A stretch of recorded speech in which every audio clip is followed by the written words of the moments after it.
आत्मा हमने सारा इनकम्प्लीट स्पिरिचुअल नॉलेज सुन रखा है, वो कति अधूरा सधूरा सा जिसका सिर पैर नहीं। तो इसको तत्व ज्ञान कहते हैं, जो सबको सेट करे और परिपूर्ण रूप से कथाओं को भी सही सुनाए। जैसे मीराबाई पिछले जन्म जन्मांतर की पुण्यकर्मी प्राणी थे और काल उनको ऐसे स्थान पर पैदा कर देता है कि उनकी भक्ति कोई कर्ण ना दे। वो कैसे ठाकुरों के घर जन्म दे दिया। और राजस्थान के ठाकुर उस समय अपने आप को खुदा से नीचे नहीं मानते थे, अपनी बहन बेटियों को पर्दे में रखते थे, एक परंपरा थी उनकी। और स्वयं सब खेतों में या कहीं भी काम करना होता स्वयं करते थे। पशुओं का गोबर भी उठाकर बाहर कुड़ियों पर स्वयं डाला करते थे। अपनी बहन बेटियों को पर्दे में रखा करते, बाहर नहीं जाने देते थे। और कोई जाति थी तो उसको कलंकित माना जाता था, बहिष्कार करते थे, उसका बहुत विरोध करते थे, उसका बुरा हाल कर देते थे, यहां तक कि उसको मार भी देते थे। अब परमात्मा की आत्मा भगवान बन नहीं रह सकती और पिछले संस्कार उसको टिकने नहीं देते, जिसके परिणाम स्वरूप वो आत्मा परमात्मा के लिए कहीं ना कहीं भटक रही होती है। काल ने जगह जगह एजेंट बैठा रखे अपने। कहीं देखोगे कोई पूजा पाड़निया, कितने कोई पत्रालियां बैठा ला तेरी भविष्य बता दूं, आजा बैठ जा धर दे 20 रुपये। फिर ये नकली संत, ये पंथ बना रखे नेरे, ये सारे एजेंट काल ने छोड़ रखे मिसगाइड करने के लिए। एक दयालु दाता हमारा पिता विधाता है, कबीर भगवान वो स्वयं आता है। वो जब ज्ञान देने लगता है तो विरोधी लोग असंख्य होते हैं। वो नकली संतों की जिनकी रोजी रोटियां बंद होने की संभावना हो जाती है, वो जनता को भड़का देते थे। हमें अपने पिता का विरोधी बना देते थे, अपने स्वार्थवश वो नकली, जिस कारण से वो खामियाना अभी तक हम भर रहे हैं, भोग रहे हैं। तो पुण्यात्मा मीराबाई की कसक बहुत ज्यादा थी भगवान में। उसकी माँ भी धार्मिक थी। माता से उसने पता चला, श्री कृष्ण जी की मूर्ति बना करके वो उसके गुणों से परिचित होकर के भगवान श्री कृष्ण को अपना इष्ट रूप में मानकर पूजा करने लगी। अब जब उसका विवाह करने लगे तो उसकी माँ उसने स्पष्ट कह दिया कि माता अब मैं दूसरी शादी नहीं कर सकती, मैंने तो ब्याह कर लिया भगवान से। तो नहीं माना, समाज का कारण था, जबरदस्ती उसका ब्याह कर दिया। एक बहुत अच्छे नेक व्यक्ति से विवाह, एक बहुत अच्छे नेक व्यक्ति से हुआ। और वो विवाह के 4 वर्ष के बाद उसके पति की मृत्यु होगी, मीराबाई के पति की। लेकिन उसने मीराबाई की प्रार्थना पर इतनी सुविधा दे दी थी कि मंदिर में जाने अलाउड कर दिया था। वो नगरी का राजा था, तो राजा के आगे विरोध कौन कर सकता है। उसके साथ में 2-3 नौकरानियां बहनें चली जाती थी, तो जिससे तो दूसरे ठाकुर लोग भी नहीं बोल सके, भी अकेली नहीं जाती है, 4-5 जाते हैं इसके साथ। और फिर राजा के सामने प्रत्येक व्यक्ति कुछ नहीं बोल सकता। अब वो मंदिर जाती थी, अटूट श्रद्धा थी भगवान में। अब परमात्मा कहते हैं, सौ छल छिद्र मैं करूं अपने जन के काज, 100 छल छिद्र मैं करूं।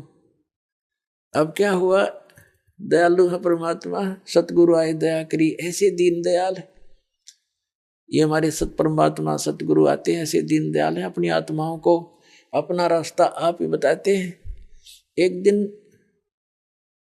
उस परमात्मा कबीर जी के शिष्य हो गए थे, रविदास जी और भी कई शिष्य हो गए थे, लेकिन रविदास जी उनके बहुत निकट रहते थे और वो चमार जाति से थे।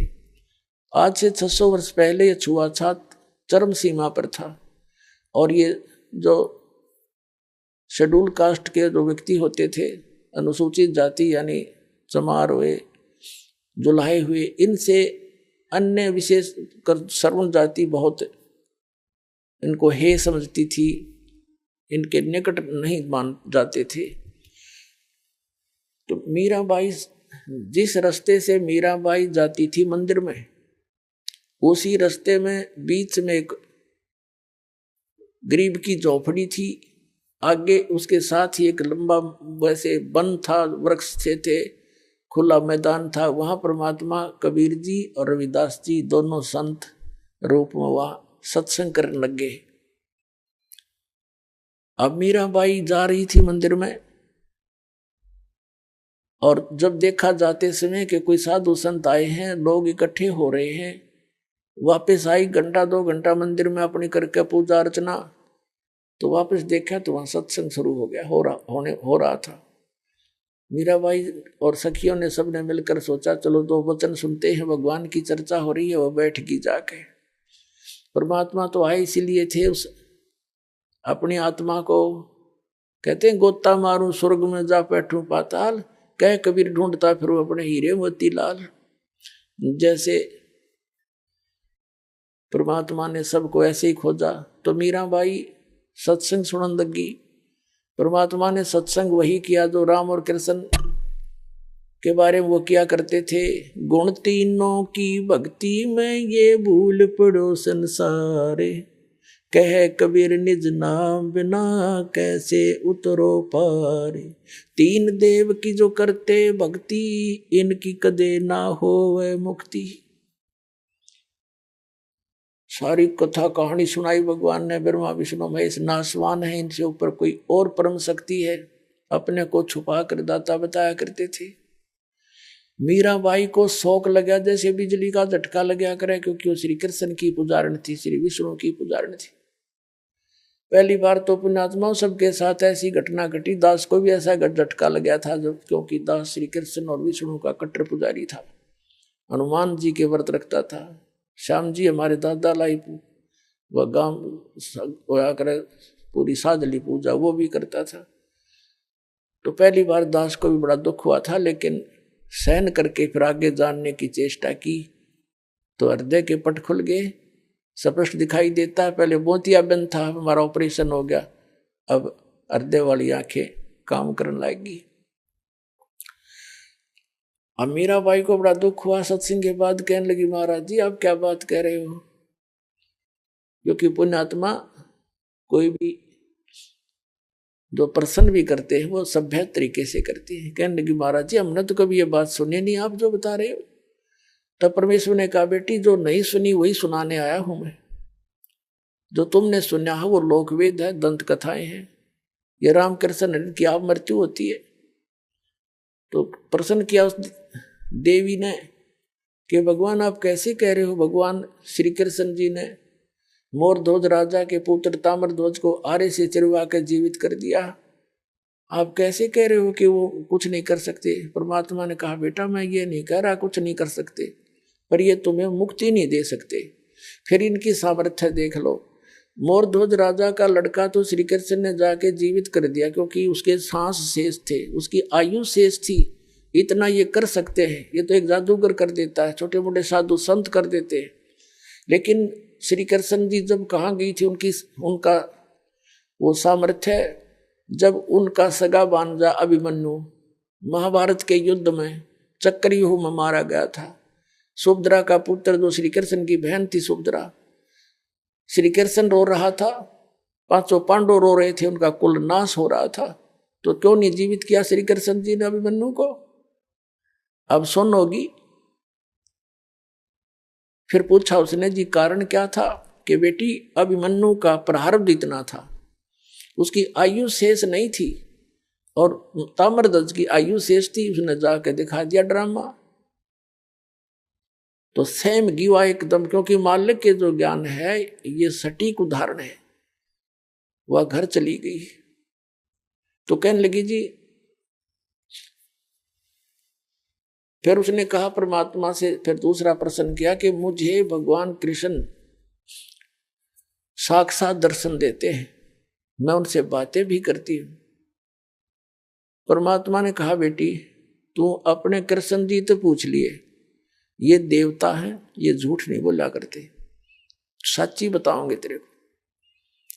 अब उसने तो रात में नींद आई नहीं, बहुत कसक होगी, तो उनको जैसा भी वो समय कभी प्रकट हुए, श्री कृष्ण जी से पूछा भगवान आप तो सतोगुण भगवान हैं, आप तो झूठ बोला ही नहीं करते।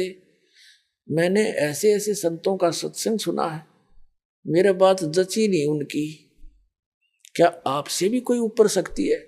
तो श्री कृष्ण जी ने कहा, मीरा वो शक्ति है, लेकिन वो हमने भी ना मिली, उसकी ट्राई करने की कोई यूज नहीं, हमने खूब सिर पटक लिया, वो देख उसका कोई अता पता नहीं लगता। अब वो उसको तो बड़ा झटका लगा कि वो संत कहते हैं हम उनको दिखा दें और उसका नाम दें, उसकी प्राप्ति करा दें। श्री कृष्ण जी ने इतना मान लिया कि वो है अवश्य। तो वह रात को नींद नहीं आया उस बेटी को। अगले दिन फिर पहुंच गई सत्संग में, वहीं बैठ गई। फिर सारी 2-3 दिन लगातार मालिक सत्संग करते रहे। फिर क्या हुआ, मीराबाई को प्रेरणा हुई कि भगवान मुझे उपदेश दे दो। परमात्मा ने कहा, बेटा पहला काम है इस भक्ति मार्ग का प्रथम कदम गुरु होना चाहिए, सतगुरु हो, सच्चा ज्ञान वाला हो। तो मीराबाई ने कहा, भगवान दीक्षा दे दो। अब परमात्मा ये देखना चाहते थे, या ठाकुरों की लड़की, इसमें भगवान की कितनी चाह है। ये परमात्मा को प्रमुख मानती है या समाज को, लोक लाज को। तब मीरा से कहा कि बेटी जाओ। परमात्मा ने कहा, पता था कि वो दीक्षा मांगेगी, इतना ज्ञान सुने पाछे तो पुण्यात्मा का कलेजा हिल जाता है। रविदास जी से कह दिया कि तू मीराबाई को नाम दे दिए, प्रथम मंत्र मैंने तुझे बताया, केवल इस को देना, आगे तेरे को आदेश भी नहीं है। और मैं तेरे पास भेजूंगा जब यह दीक्षा लेना आवेगी, और तू इसकी परीक्षा लेना, तब देना इसको नाम। अब वह लड़की ने प्रार्थना की, परमात्मा ने कहा, बेटी जाओ उसके पास, वो बैठा महात्मा, वो देंगे तुझे दीक्षा। वो तो गई वहां पर जहां संकेत मिल गया, जाकर बैठ गई, महाराज जी नाम दे दो, दीक्षा दे दो। रविदास जी कहने लगा, बेटी बहन मैं हूं चमार जाति का और तू है ठाकरा की बेटी। गुरु से नाम लेने के बाद जब तूने लोग जाके यूं कहेंगे तूने किससे नाम ले लिया है, चमार पर नाम ले लिया, इज्जत का नाश हो गया। और जब तेरे मन में दोष आ गया, भक्ति खत्म हो जाएगी तेरी, और लोग तेरी बेइज्जती बहुत करेंगे बेटी, तो कोई और देख ले अपना गुरु। तो मीराबाई ने कहा कि महाराज जी मैं आपकी बेटी, आप मेरे पिता, बाढ़ में जाए संसार, मैंने नाम दे दो, मैं पीछा छुटवाना चाहती। तो रविदास जी ने दीक्षा दे दी। अपने आत्माओं भक्तों के लक्षण ये होते हैं, वो लोक लाज नहीं करते। कभी परमात्मा की वाणी में भी गरीबदास साहिब बताते हैं, लोक लाज ना कीजिए निर्भय हो रहिए, और यो मन चावे राम को तो दासा तन करिए। कहते हैं लोक लाज ना कीजिए निर्भय हो रहिए, जय मन चावे राम को दासा तन करिए। स्वान स्वरूप संसार है कुछ कर सी नाही, शीस महल को देख करिए भौंक भौंक मर जाही। सत्संगी तजना सत्संगी संगना तज चितराम बसाही।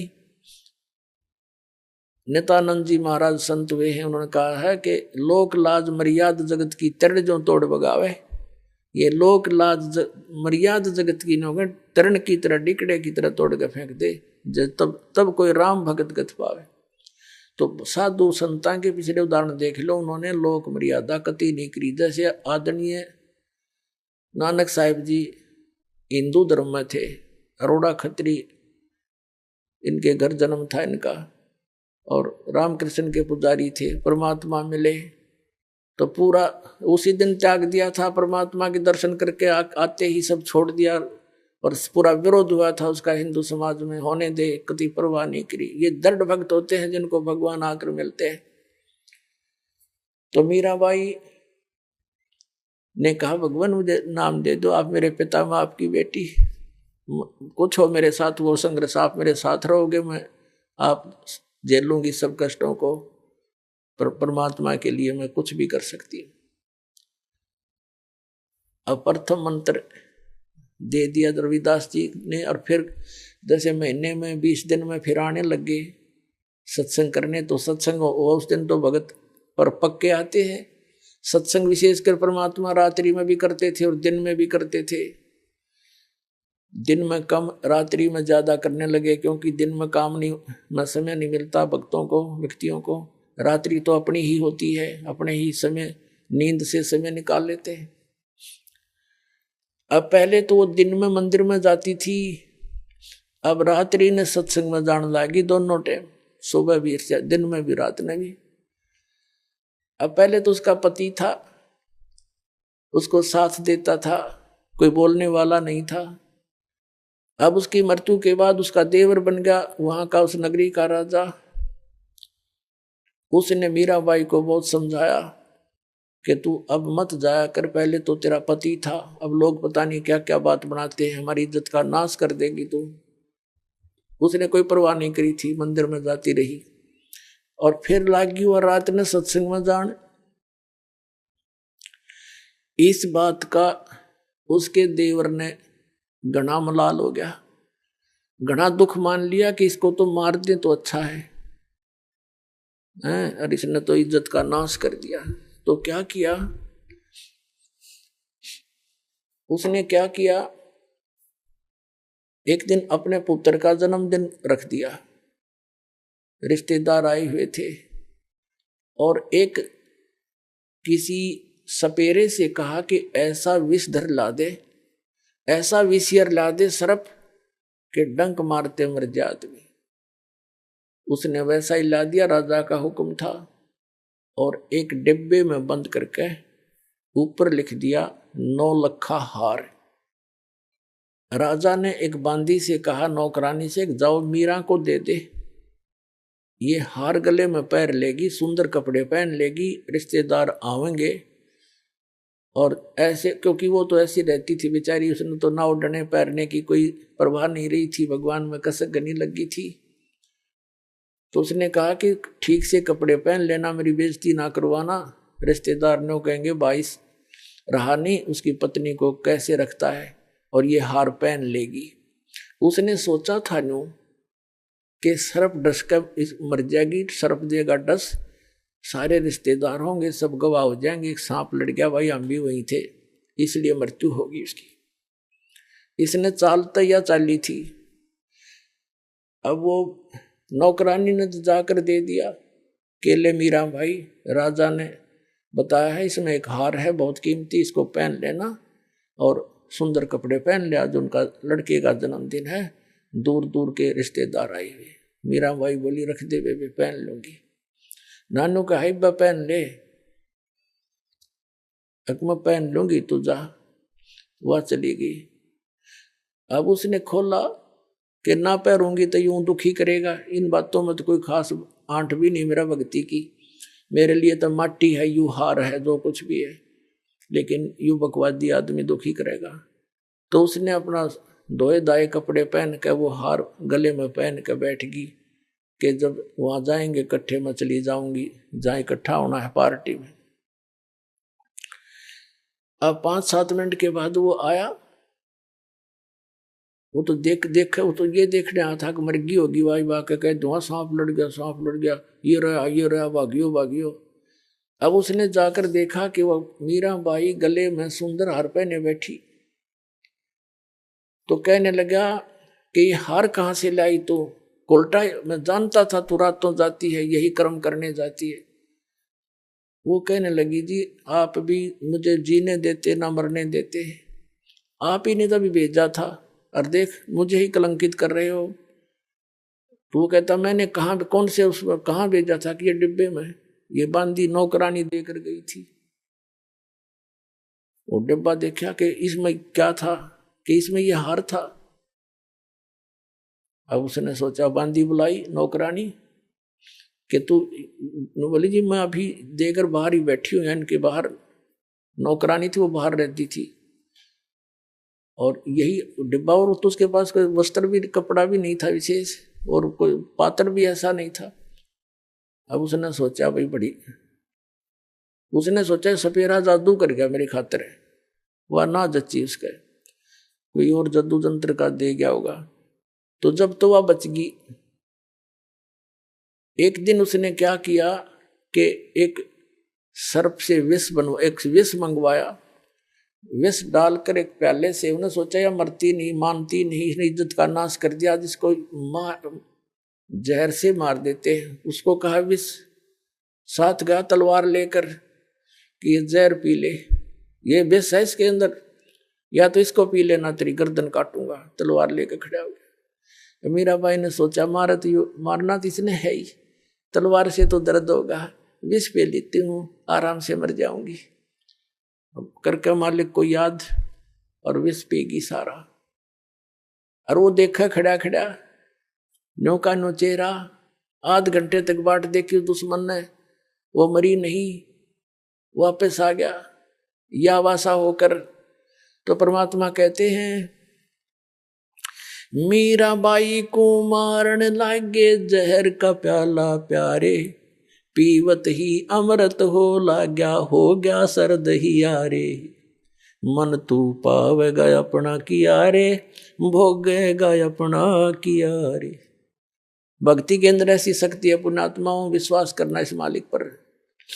ये कथाएं सुना करते थे हम, कथा नहीं थी, ये सच्ची बातें हैं।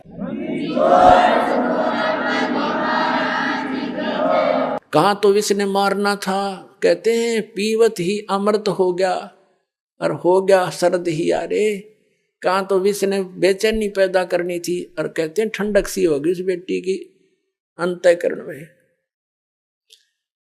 अब उसने सोचा भाई ना तो या मारे तो मरती उसके देवर ने, अब इसका के इलाज करो, इसने तो हमारा बट्ठा बैठा दिया इज्जत का।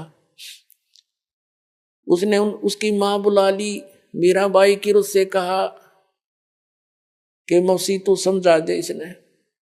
और माँ की बात बेटी मान लिया करती है। तो माँ ने बहुत समझाया, बेटी देख इधर उधर जाती है, हमारी तकरार होती है, तो अपनी भक्ति यहाँ कर ले। और वहाँ 100 प्रकार से उसने जैसे तैसे माँ बेटी को समझाती है, अपने सारे जंतर मंत्र कर दिए पर वह ना मानी। फिर यहाँ तक कहा कि बेटी हम ठाकुर, और वो चमार जिस तो तू नाम ले आई, इसमें भी हमारी बेइज्जती का मामला है बेटा, तू मत जाया कर वहां। तो माता और बेटी का फिर क्या एक कवि के द्वारा बना गया शब्द सुनाते हैं। सत्संग में जाना मीरा छोड़ दे, सत्संग में जाना मीरा, आए मारी लोग करें तकरार, सत्संग में जाना मीरा छोड़ दे। आए मारी लोग करें तकरार, सत्संग में जाना मीरा छोड़ दे। सत्संग में जाना मीरा छोड़ दे, हाय मारी लोग करें तकरार, सत्संग में जाना मीरा छोड़ दे। सत्संग में जाना मेरा ना छूटेरी, सत्संग में जाना मेरा ना छोटेरी। हारी चाहे जड़ के मरो संसार, सत्संग में जाना मेरा। हारी चाहे जल के मरो संसार, सत्संग में जाना मेरा। थारे सत्संग के राह में है, थारे सत्संग के राह में है। आए वहाँ पर रहते हैं काले नाग, कोई कोई नाग तन डस लेवे। आए वहाँ पर रहते हैं काले नाग, कोई कोई नाग तन डस लेवे। जब गुरु जी की मेरे फेरी जब गुरुओं की मेरे फेरी हारी व तो सरप गंडे वे बड़े जाव सत्संग में जाना मेरा ना छुटेरी हारी व तो सरप गंडे वे बड़े जाव सत्संग में जाना मेरा सत्संग में जाना मीरा छोड़ दे सत्संग में जाना मीरा छोड़ दे आए मारी लोग करें तकरार सत्संग में जाना मीरा छोड़ दे सत्संग में जाना मेरा ना छुटेरी सत्संग में जाना मेरा ना छुटेरी हारी चाहे जड़ के मरो सन सारे सत्संग में जाना मेरा थारे सत्संग के राह में है। वह माता डराना चाहती है बेटी को तुम्हारे सत्संग के राह में आए वहाँ पर रहते हैं बब्बर शेर कोई कोई शेर तन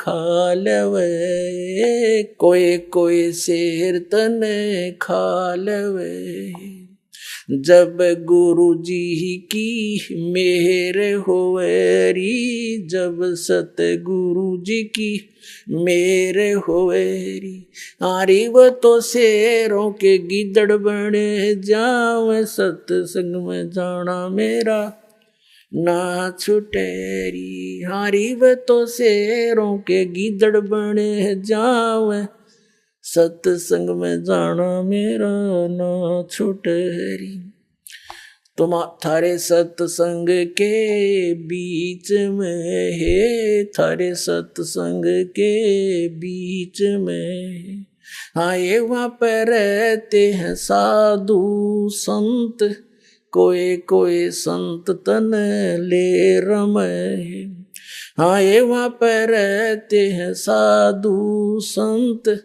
कोई संत तन ले रमे तेरे री मन में माता पाप हैरी तेरे री मन में माता पाप हैरी वो संत मेरे माँ बाप हैरी वो संत मेरे माँ बाप हैं हारी व तो कर देंगे बेड़ा पार सत्संग में जाना मेरा ना छुटेरी हारी व तो कर देंगे बेड़ा पार सत्संग में जाना मेरा ना छुटेरी सत्संग में जाना मीरा छोड़ दे सत्संग में जाना मीरा छोड़ दे हाय मारी लोग करें तकरार सत्संग में जाना मीरा छोड़ दे सत्संग में जाना मेरा ना छोटेरी सत्संग में जाना मेरा ना छोटेरी हारी चाहे जड़ के मरो सन सारे सत्संग में जाना मेरा ना छूटेरी वो तो जाते चमार है वो तो जाते चमार है इसमें हमारी आर है इसमें हमारी आर है तेरे री लिख माता चमार हैरी तेरे लिख माता चमार हैरी मेरा सिरजन और हैरी मेरा सिरजन और हैरी हारी व तो मीरा के गुरु रविदास सत्संग में जाना मेरा ना छुटेरी हारी व तो मीरा के गुरु रविदास सत्संग में जाना मेरा ना छुटेरी। अपना आत्माओं परमात्मा के पाने के लिए, परमात्मा के पाने के लिए सबसे बड़ी बंधन काल ने, सबसे बड़े रस्से हमारा बांध रखे हैं ये लोक परंपराओं के। और परमात्मा कबीर साहब कहते हैं, सोई जन उभरे जिन तोड़ी कुल की कान। परमात्मा कहते हैं कुल करने के कारण यू अनसा गया बिगो, जब यू कुल के कर लेगा तो चार पाया का हो। आज तो लोक लाज में कुल की मर्यादा में को प्रमुख मानकर सत्संग में आया नहीं, सत्संग सुने नहीं, ज्ञान होया नहीं, भक्ति करी नहीं, फिर गधा बन का घूमेगा, चार पाया का होगा। जब यू कुल के ढालड़ा होगा तेरे, तब यू कुल के कर लेगा तो चार पाया का हो। तो संतों को यू हृदय में जम जाती है बातें। तो यहाँ परमात्मा कहते हैं कि तन छूटे जब कहाँ समावेगा, और आखिर तुझको कौन कहेगा। गुरु बिन आत्म ज्ञान मनने की कर ले, 2 दिन का मेहमान मनने की कर ले, 2 दिन का मेहमान। कहते आखिर तुझे गुरु के बिना यू आत्मज्ञान बताओगा कौन है। तो इस प्रकार हमने इस सारे ज्ञान को समझना है। जैसे नित्यानंद जी एक ब्राह्मण कुल में थे, तहसीलदार की पोस्ट थी, 250 वर्ष पहले की बात। इसमें नारनौल के नवाब के यहाँ तहसीलदार की नौकरी करते थे। जब यू आत्मज्ञान हुआ, फिर परमात्म ज्ञान हुआ, नौकरी त्याग दी। पत्नी थी, वो विरोध गणा करा करती, परमात्मा की ऐसी रजा हुई, उसकी मृत्यु होगी, और वैराग बन गया। जब इस ज्ञान से परिचित हुआ तब कहा था ब्राह्मण कुल में जन्म था। पहले तो 250 वर्ष पहले ब्राह्मण के घर जन्म होना ही एक बहुत बड़ी महान माना करते थे। और फिर तहसीलदार की पोस्ट, आज तो मंत्री की कोई ना इतनी कीमत जितनी उस समय तहसीलदार की होती थी। और दोनों को बद के गढ़ भगवान से दूर कर, कहते हैं कबीर साहब कहते हैं, सुख के माथे पत्थर पड़ो जिसते नाम हर देते जा, और बलिहारी उस दुख के जो पल पल नाम रटावे। परमात्मा कबीर जी कहते हैं आग लगो ऐसे सुख के जो भगवान से दूर करे, हे परमात्मा ऐसा दुख भी दिए रखना, तेरी याद बनी रहे। तो नित्यानंद ने कहा था जब वो ये ज्ञान हो गया, जब कहते हैं ब्राह्मण कुल में जन्म था मैं करता बहुत मरोड़, और गुरु गुमानी दास ने दिया कुबद गढ़ तोड़े। संत मिले उनको गुमानी दास नाम के, कहते कुबद का गढ़ तोड़ दिया। मान बढ़ाई है, ऊंची नीची जाति वाला अभिमान भेदभाव, कहते ये कुबद का गढ़ संत बिना नहीं टूटे। तो परमात्मा के बच्चे जो होते हैं उन्हीं को मिलते हैं जो दृढ़ होते हैं। मीराबाई दृढ़ भगत थी, सारा संसार एक तरफ। अपने आत्माओं मीराबाई ने देखा है, रोज बकवाद करता है ये, कभी मारने की चेष्टा करता, घर त्याग कर चली गई, वृंदावन में रहने लगी। तो वहां परमात्मा फिर मिले जाकर उसको दूसरा रूप बनाकर, और ज्ञान से उसे पूछा, जैसे धर्मदास जी को मिले थे। तब उस बेटी की फिर आंखें खोली, बेटा इससे आगे और भी नाम है, ये तो प्रथम मंत्र दिया है, इसके आगे सतनाम है, वो ग्रहण कर, उसको मैं दे सकता हूँ और किसी के पास नहीं है। तब मीराबाई ने परमात्मा कबीर जी से फिर मंत्र लिया, तब उसका कल्याण।